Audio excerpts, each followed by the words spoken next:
दोस्तों, जियाउल आरफीन हैं और ये कराची चैम्बर्स ऑफ कॉमर्स के एक मेंबर हैं। और मैंने जब रिसर्च करा पता लगा कि कराची चैम्बर्स ऑफ कॉमर्स एक है, बिजनेस बॉडी है। और ये तो हम जानते ही थे कि कराची जो है वो पाकिस्तान की जीडीपी में सबसे ज़्यादा योगदान देता है। अब इशू क्या है दोस्तों कि पाकिस्तान में जो पैसा आता है, सबसे ज़्यादा पैसा लोन्स के अलावा और जो पाकिस्तानियों को ग्रांट्स मिलते हैं और मुल्क उनको पैसा देते हैं, वो सब अगर आप अलग रखें तो एक बहुत बड़ा पैसा जो आता है वो आता है जो ओवरसीज पाकिस्तानी डॉलर भेजते हैं या कोई भी करेंसी भेजते हैं अपने मुल्क में, तो वो पाकिस्तान के लिए एक बहुत बड़ा सपोर्ट है।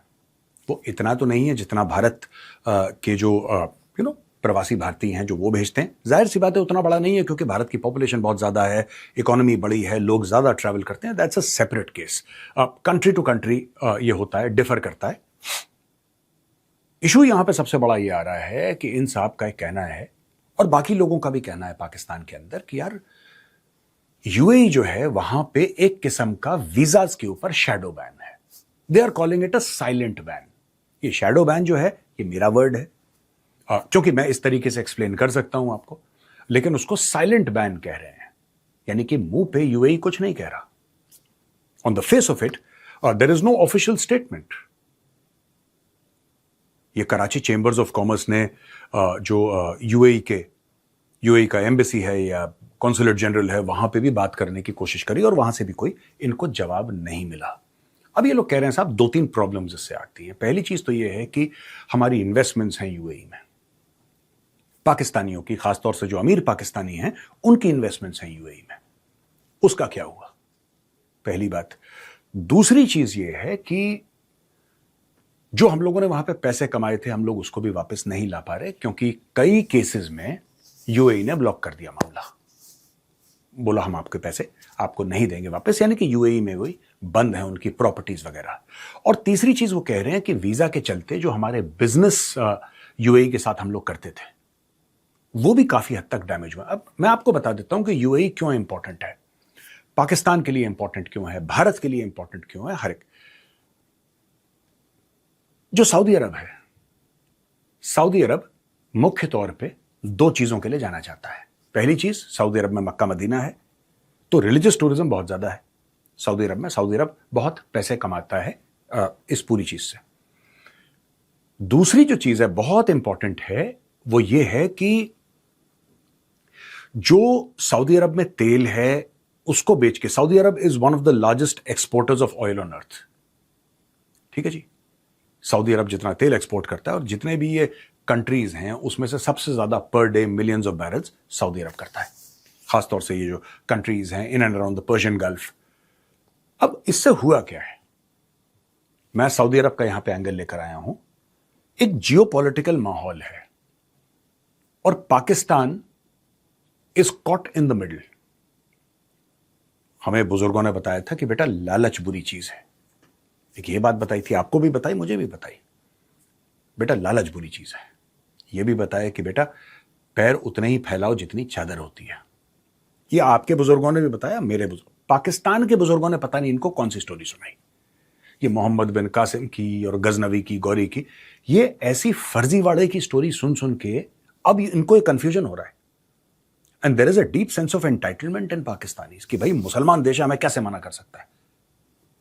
ये पाकिस्तानियों का एक थिंकिंग है पाकिस्तानियों की कि हमें कैसे मना कर सकता। भाई क्यों नहीं मना कर सकता तुम्हें यार, तुम हो कौन, तुम हो कौन। तो आज की तारीख में पाकिस्तान को बहुत डैमेज हो रहा है और ये सारी की सारी जो पाकिस्तानी जो हैं, ये पाकिस्तान की मिलिट्री है, एस्टैब्लिशमेंट, और पाकिस्तान के जो सियासतदान हैं, ये जो नॉनसेंस करते हैं, ये अपने नॉनसेंस अपने मीडिया से करवाते हैं, उससे बहुत ज्यादा इंपैक्ट पड़ता है। देखिए एक बात बताऊं, कोई अमेरिकन अगर यूएई को उल्टा सीधा बोले, यूएई को इतना फर्क नहीं पड़ेगा क्योंकि उनको पता है कि वो फ्री सोसाइटी है। अगर इंडिया में बैठ के कोई यूएई को उल्टा सीधा बोले, उनको ये पता है कि फ्री सोसाइटी है तो बोलते ही ऐसा है यार, इनके आप खुद के लिए भी बोलते हैं, हमारे लिए भी बोलते हैं, ठीक है। they'll mind, they'll feel bad, but they'll not take any action। उनको ये बात पता है कि पाकिस्तान फ्री सोसाइटी नहीं है। मैं आपको एक साइकोलॉजिकल बात बता रहा हूं कि माइंडसेट कैसे फॉर्म होता है। उनको पता है कि पाकिस्तानी मीडिया फ्री नहीं है, उनको यह बात पता है कि जो पाकिस्तान का पूरा मैटर है, पूरे मीडिया का जो नैरेटिव है, वो जीएचक्यू रावलपिंडी कंट्रोल करता है। उनकी आर्मी से कंट्रोल है, आईएसआई से कंट्रोल है, डीजीआईएसपीआर से कंट्रोल है। पूरा का पूरा मीडिया, जितने भी इनके 3600 चैनल हैं पूरे पाकिस्तान में, बिना डीजीआईएसपीआर के आशीर्वाद के ये अपना मुंह नहीं खोल सकते। अब जब ये सारी की सारी चीजें यूएई को पता चल गई, और यूएई को आज से नहीं बहुत समय से इनको ये बात पता है, और सबसे ज्यादा पाकिस्तानी हैं कहां पे आखिर? मैं भिखारियों की बात नहीं कर रहा, पर जो ज्यादातर पाकिस्तानियों का फेवरेट डेस्टिनेशन है वो दुबई है, वो अबू धाबी है, and this all is part of the UAE. समझ रहे हैं दोस्तों? ये पाकिस्तानियों का फेवरेट डेस्टिनेशन है। आपको पाकिस्तानी फौजी वहां पे मिल जाएंगे, आपको पाकिस्तानी जर्नल मिल जाएंगे वहां पे, रिटायर्ड जो सेटल्ड हैं, और पाकिस्तान के लिए बड़ा कन्वीनियंट है। फ्लाइट पकड़ा पाकिस्तानियों ने, दुबई आए, वापस चले गए वीकेंड के लिए। उनके लिए बहुत, जैसे हमारे लिए आसान है दुबई जाना, वैसे पाकिस्तानियों के लिए भी आसान है दुबई जाना। और जिसके पास पैसा है वो दुबई का जरूर चक्कर मारेगा। इंडिया पाकिस्तान के वीजे बंद हैं, तो कई लोग यहां से कहते हैं कि ठीक है साहब हम दुबई जा रहे हैं, वो पाकिस्तानी वहां से आ रहे हैं, चलो दुबई में मिल लेते हैं। ये भी है, आजकल कम हो गया है सब ड्रामा, लेकिन एक जमाने में बहुत कॉमन था कि साहब अगर थोड़ा सा प्रॉब्लम है, चलो मारो गोली यार, दुबई में मिलते हैं, वहीं पे मिलेंगे। इशू क्या है कि because of Pakistan geopolitical shenanigans, आपको पता है यूएई और सऊदी अरब की नहीं बनती, ये आपको बात पता है। आपको पता है कि यमन में जो जंग हो रही है उसमें से एक स्पॉन्सर है सऊदी अरब और एक स्पॉन्सर है यूएई, आपको यह भी पता है। दूसरी चीज और अदर तीसरी चीज, आपको पता है कि जीसीसी का एक बहुत बड़ा मामला है। यूएई ने हाथ पीछे खींच लिया। यूएई कहता है कि आप कैप कैसे लगा सकते हैं, सऊदी अरब इतना बेच रहा है, हम क्यों नहीं बेच सकते?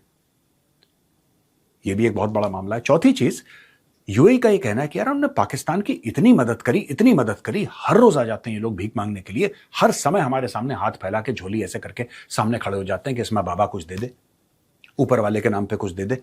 हर चौथे दिन ये खड़े रहते हैं और हर चौथे दिन हम इनको कुछ दे देते हैं। लेकिन जब हमारी प्रॉब्लम आती है या हमें कुछ परेशानी आती है हमारे ऊपर, यानी कि जब पाकिस्तान परेशानी में रहता है, पाकिस्तान हमसे मदद मांगता है, हम जरूर मदद करते हैं पाकिस्तान की। और कभी खाली हाथ नहीं गया पाकिस्तान वापस, जब भी पाकिस्तानी मांगने आए हैं यूएई से। लेकिन जब यूएई पे विपदा आई, जब यूएई में परेशानी आई, जब ईरान ने मिसाइल मारी, तो पाकिस्तान में क्या नैरेटिव बना कि नहीं ये तो अरब बिके हुए हैं और हम ईरान के साथ खड़े हुए हैं। अब यूएई क्या कह रहा है? यूएई यही तो कह रहा है कि अगर आप ईरान के साथ खड़े हैं तो आप खड़े रहिए। आप ईरान के साथ खड़े हैं ना।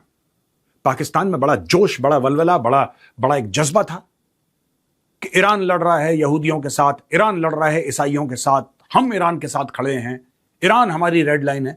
तो कह रहा बना लो रेड लाइन। साफ सीधी बात है।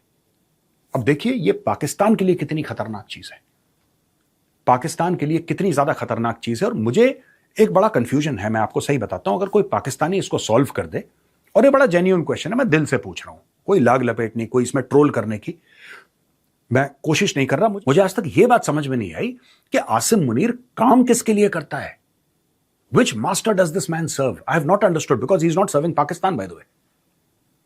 अब हुआ ये कि एक बार पाकिस्तान ये बोलता है यूएई को कि आप फिक्र मत करिए, हम आपके साथ खड़े हैं, हम ईरान से बोलेंगे कि आप अटैक मत करिए और हम आपके साथ खड़े हैं, मतलब we will do our best. इनको अमेरिका से पैसे मिले पाकिस्तानियों को। जब पाकिस्तानी फौज ने पैसे पकड़े और वहां पे जाके खाना खाया, तो इनको बोल दिया कि इनको पता था पाकिस्तानियों को कि ईरान के ऊपर बम गिरने वाले हैं, क्योंकि ये लंच वन जो व्हाइट हाउस में था पहले हो चुका था। और मैंने बहुत पहले बता दिया था कि the end game is Tehran, Pakistan is not important. Pakistan को डोनाल्ड ट्रंप इस्तेमाल करेगा धोखाधड़ी के लिए। क्योंकि देखो कोई भी अमीर आदमी होता है ना, या कोई भी बड़ा आदमी होता है, वो अपने दामन पे छींटे नहीं चाहता, वो अपने गुर्गे रखता है, अपने छोटे मोटे लठैत, अपने छोटे मोटे गुंडे रखता है कि भाई ये लोग ना, मैं डिनाइबिलिटी, भाई मैंने तो कुछ करा नहीं। मोटा काम करेगा वो बड़ा काम करेगा, हमला कर दिया ठीक है। ये छोटे मोटे काम, धोखा देना, इसके पीठ में खंजर मारना, ये सब काम वो आउटसोर्स करता है। और ये अमेरिका की आदत है, और पाकिस्तान उसका टॉप आउटसोर्सिंग डेस्टिनेशन है for all this nonsensical stuff. तभी ख्वाजा आसिफ ने बोला था ना कि America is used us like toilet paper. वो यही बात है, जो ऐसे गद्दारी के, बेवकूफी के काम करवाता है, ये अमेरिका पाकिस्तान से करवाता है। अब हुआ यहां पे कि जब यूएई के ऊपर हमला हुआ, when the UAE was attacked and attacked by Iran, Pakistan didn't say anything because they had taken money from the Americans. UAE कहता है कि यार तुम इस्लाम का हवाला देके, मुसलमान होने का हवाला देके तुम हमसे अरबों डॉलर ले जाते हो, अरबों डॉलर लिटरली हमसे ले जाते हो, लेकिन हमारे बुरे वक्त में तुम कब काम आओगे? अच्छा, अब मैं आपको बताता हूं माइंडसेट। देखिए, पाकिस्तानी डीप स्टेट का, एस्टेब्लिशमेंट का माइंडसेट क्या है। जब इनको अमेरिका से पैसे मिल गए और अमेरिका से गो मिल गया कि अब लड़ाई शुरू हो गई है, अब आपको इसमें थोड़ा सा आपको अपना किरदार थोड़ा सा इसमें वो करना पड़ेगा, प्ले करना पड़ेगा इस पूरी चीज में, और आपको इस्लामाबाद में टॉक्स करनी पड़ेंगी। इसके लिए जरूरी था कि पाकिस्तान की ओर से ईरान के लिए पॉजिटिव मैसेजिंग जाए। आप समझ रहे हैं मेरी बात? इस्लामाबाद में टॉक्स हुई थी, आपको पता है, वहां पे जेडी वैंस भी आया था, वहां पे वो गालिबाफ साहब भी आए थे, वहां पे मिस्टर आरिकची भी आए थे। ये सारे के सारे लोग आए थे ना इस्लामाबाद में। जब एक दूसरे से मिले भी नहीं, अलग अलग कमरों में बैठ के, फिर वो फेल हो गया मामला, अगली बार कोई भी नहीं आया। तो उसका बैकग्राउंड स्टोरी ये है दोस्तों कि जब इस्लामाबाद में टॉक्स हुई थी, उसके पहले ये बात तो चल रही थी कि टॉक्स होंगी इस्लामाबाद में। बहुत जरूरी था कि पाकिस्तानी आवाम के दिलों में, उनके मन में ईरान का एक पॉजिटिव इमेज बनाया जाए। ये उन दिनों की बात है। अब जब पॉजिटिव इमेज बनाया गया, अब जो भी पाकिस्तानी करते हैं ना, ये नाप तो आप इनको बोलेंगे कि चुटकी भर नमक डालना, ये पूरी मुट्ठी का नमक, इनकी नेचर ऐसा है, इनमें कंट्रोल नहीं है। ये इतना प्रो ईरानियन हो गए कि ये ऑटोमेटिकली एंटी यूएई हो गए, क्योंकि उस जमाने में सबसे ज्यादा मिसाइल गिर रही थी यूएई के ऊपर। ईरान जो था, सबसे ज्यादा मिसाइल जो है, इनफैक्ट कुछ लोगों का यह कहना है, कुछ एनालिस्ट्स का यह कहना है, ये मेरे वर्ड्स नहीं है, कुछ एनालिस्ट का यह कहना है कि जितनी इजराइल पे मिसाइल नहीं मारी, उससे कहीं ज्यादा इन्होंने ड्रोन और मिसाइल यूएई पे मारी थी। ये लोग कहते हैं, this is not my statement. अब इससे हुआ क्या कि पाकिस्तान के अंदर ये माहौल बनने लग गया कि नहीं साहब, दुश्मन तो यूएई है। अब ये लोग यूएई को गालियां देने लगे। यहां तक कुछ पाकिस्तान चमचागिरी दोस्तों, उसमें फिसलन बहुत होती है। मैं आपको बताता हूं, जैसे कि एक पहाड़ है, अगर ऐसे पहाड़ है और ये चमचागिरी का पहाड़ है, यहां से एक बार फिसले तो फिर सीधा नीचे आते हो। ये चमचागिरी के चक्कर में, अमेरिका की चमचागिरी के चक्कर में, ईरान की चमचागिरी के चक्कर में, क्योंकि इन्होंने पैसे पकड़ लिए थे, इन्होंने इतनी ज्यादा चमचागिरी कर दी। हुआ क्या, यहां तक बोलने लगे पाकिस्तान के कुछ एनालिस्ट, और ये यूएई वाले वॉच करते हैं। ऐसी बात नहीं है कि शेख टीवी नहीं देखता, शेख टीवी देखता है, और शेख के पास बड़ा स्ट्रांग इंटेलिजेंस का तंत्र है। शेख ने देखा कि पाकिस्तानी टेलीविजन पे तो यूएई को गालियां दी जा रही हैं, और शेख हो गया कंफ्यूज। शेख ने बोला, भाई हमने तो उनकी मदद करी थी, हमें गालियां क्यों दे रहे हैं? वाई आर दे अब्यूजिंग अस? और ये वही टाइम था जब ये सब बंद होना शुरू हो गया था पाकिस्तानियों के खिलाफ। एक यूएई में एक थिंकिंग आई थी कि these people can not be trusted, आप इन पर भरोसा नहीं कर सकते, क्योंकि एंड टाइम पे सिर्फ आपका हाथ नहीं छोड़ेंगे, आपको धोखा भी देंगे, क्योंकि पैसा कहीं और से आ रहा है। अच्छा, पैसा इन लोगों ने भी दिया, लेकिन ज्यादा पैसा कहीं और से आ रहा है, तो धोखा दे देंगे। अमेरिका का प्रेशर आया। अमेरिका का प्रेशर ये नहीं था पाकिस्तानियों के ऊपर कि तुम यूएई के ऊपर चढ़ दौड़ो। उनका यह प्रेशर यह था कि आप एक माहौल ऐसा बनाओ, एक कंट्रोल्ड माहौल ऐसा बनाओ कि ईरान और यूएई बात कर पाए। बस आपका इतना काम है, आप जगह प्रोवाइड करो, होटल प्रोवाइड करो, राइट? अब जेडी वैंस जो है वो आसिम मुनीर के कहने पे थोड़ा ना आया था। Did he come to Islamabad because Asim Munir कौन होता है यार? JD Vance is the vice president, वो नहीं आएगा। ये जो पूरी बात थी कि व्हाइट हाउस में जाओ, लंच करो, शहबाज शरीफ को ले जाओ, फेवरेट फील्ड मार्शल, उसमें गेम पाकिस्तान का कभी था ही नहीं। इसीलिए आप देख सकते हैं कि पिछले 2 महीने से उसने फेवरेट फील्ड मार्शल लिखा नहीं। क्या अब फील्ड मार्शल फेवरेट नहीं रहा? उसने लिखना बंद कर दिया, उसका उल्लू सीधा हो गया। जो उसको करना था वो पाकिस्तान डिलीवर नहीं कर पाया, उसने हाथ झाड़ा, कह रहा है ये तो बेकार के लोग हैं। वही टॉयलेट पेपर वाली बात ख्वाजा आसिफ की। आप समझ रहे हैं? तो आज की तारीख में पाकिस्तान में हाहाकार हो रहा है, और यही पाकिस्तान के साथ सऊदी अरब में भी हुआ है कुछ लेवल तक। वीजा की रिस्ट्रिक्शंस की बात कर रहा हूं मैं। कुवैत में हुआ है, कतर में हुआ है, ये गल्फ के कई स्टेट्स में। एक तो जाते हैं ये पाकिस्तानी वहां पे ड्रग ट्रेड में, प्रोस्टिट्यूशन में, और खासतौर से बेगरी में, भीख मांगने में सबसे ज्यादा ये लोग हैं। तो वो लोग परेशान हो गए। लेकिन जो यूएई के साथ पाकिस्तान की रिलेशनशिप है, वो आसिम मुनीर ने बहुत ज्यादा डैमेज कर दी। चलिए, आप नहीं लड़ते, आप यूएई ने क्या करा? जब पाकिस्तान, उसको लगा कि पाकिस्तान को इतने पैसे दिए, पाकिस्तान हमारे साथ आके खड़ा रहेगा। और उसकी एक्सपेक्टेशन क्यों थी? उसकी एक्सपेक्टेशन इसलिए थी क्योंकि पैसे के लिए पाकिस्तान ये करता है। भारत के रिलेशनशिप बहुत अच्छे हैं, भारत के यूएई के साथ रिलेशनशिप टॉप क्लास है, टॉप क्लास। भारत से तो ये उम्मीद नहीं थी, क्योंकि उनको पता है भारत नहीं करता ये सब यार। भारत कहीं जाके लड़ेगा नहीं, अपनी फौजें नहीं भेजेगा, भारत नहीं करता, भारत को कोई इंटरेस्ट नहीं है, 2 रुपए का इंटरेस्ट नहीं है भारत को।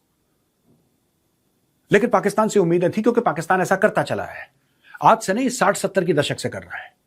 जब फिलिस्तीनी मारे गए थे जॉर्डन में, वो पाकिस्तान की फौज ने मारे थे, हजारों की तादाद में फिलिस्तीनियों को काट दिया। आज जो लोग कहते हैं ना गजा में ये हो रहा है, गजा में वो हो रहा है, ये पाकिस्तानी कर चुके हैं पहले। तो कहने की बात यह है कि आज की तारीख में पाकिस्तान सफर कर रहा है because of the policies of Asim Munir. और यूएई ने इनसे कन्नी काट ली। यूएई ने बोला कि भाई हमसे गलती हुई है, हम आपसे माफी मांगते हैं, थैंक यू, हमें जाने दो।